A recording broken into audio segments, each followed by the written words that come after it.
Certain human board games are now banned from being brought aboard starships due to the violence amongst the crew, both human and otherwise, that inevitably ensues upon attempting to play them. Captain Ettrix took a deep breath and looked around the ship's common room, eyeing his crew with a wary expression.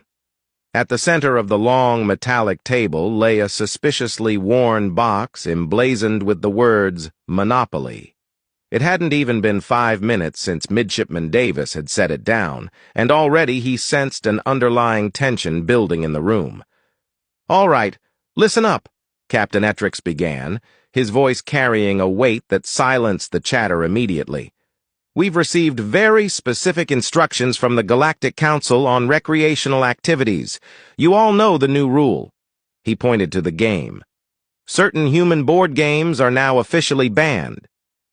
Davis crossed his arms, tilting his head with a slight smirk. "Captain, it's just a game." "It's not just a game," came a grumble from Gorax, the towering reptilian creature who had joined the crew 6 months prior. His sharp yellow eyes were fixated on the box, and his scales shimmered in annoyance.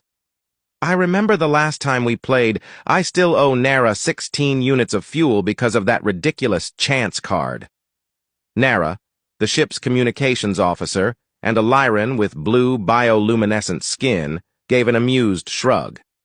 "Don't hate the player, Gorax," she said, grinning. "Hate the dice." From across the room, Lieutenant Sanjeev chimed in. "You don't get it, Davis. This game brings out something primal in people.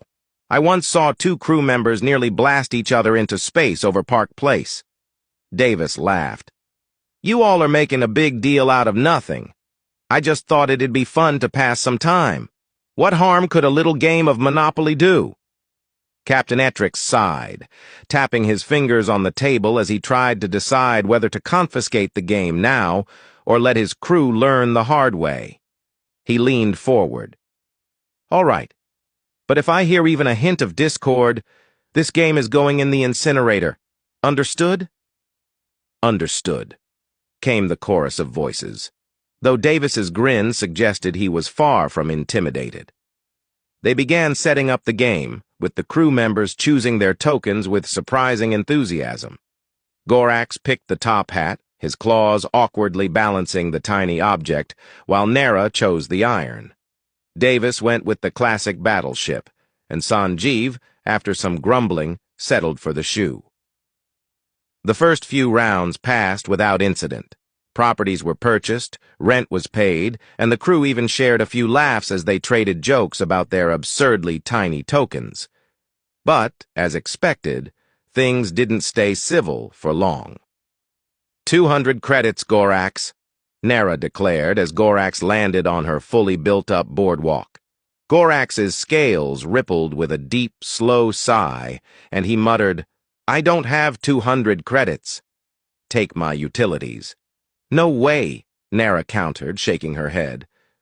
"We agreed to follow the rules. It's either cash or nothing," Davis chuckled. "Come on, Gorax. Not such a fan of human games now, are you?" Gorax glared at Davis, a low growl forming in his throat.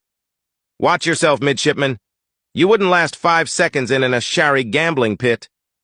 All right, no need to get hostile," Sanjeev interrupted, raising his hands.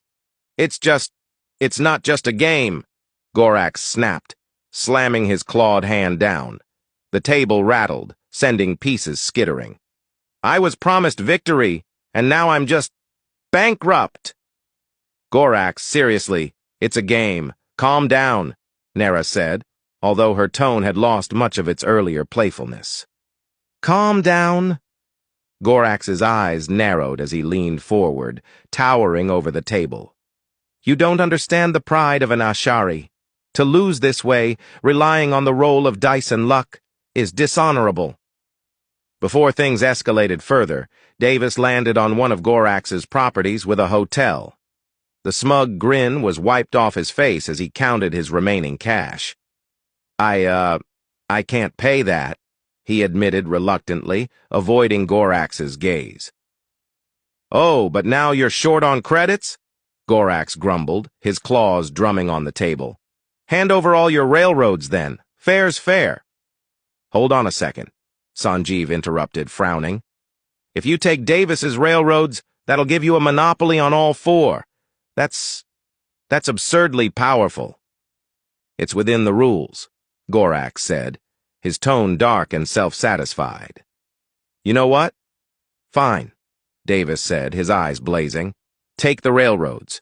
But when you're paying me back for this, don't come whining. Oh, please, Nera scoffed, unable to keep quiet any longer. The last time I checked, humans invented this game, so don't act like it's some galactic tragedy. At that moment, Etrix re-entered the room, stopping mid-step as he noticed the heated expressions around the table. I knew this was a bad idea, he muttered, crossing his arms. All right, pack it up. Game over. Wait, what? Davis stood up, anger flashing in his eyes. You can't just stop the game!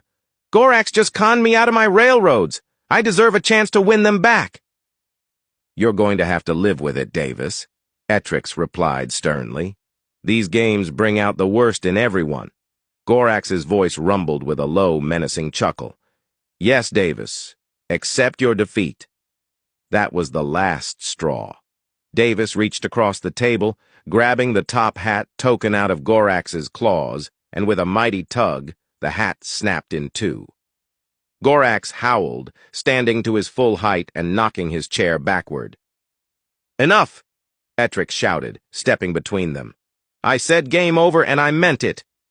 He looked at each of them in turn, shaking his head.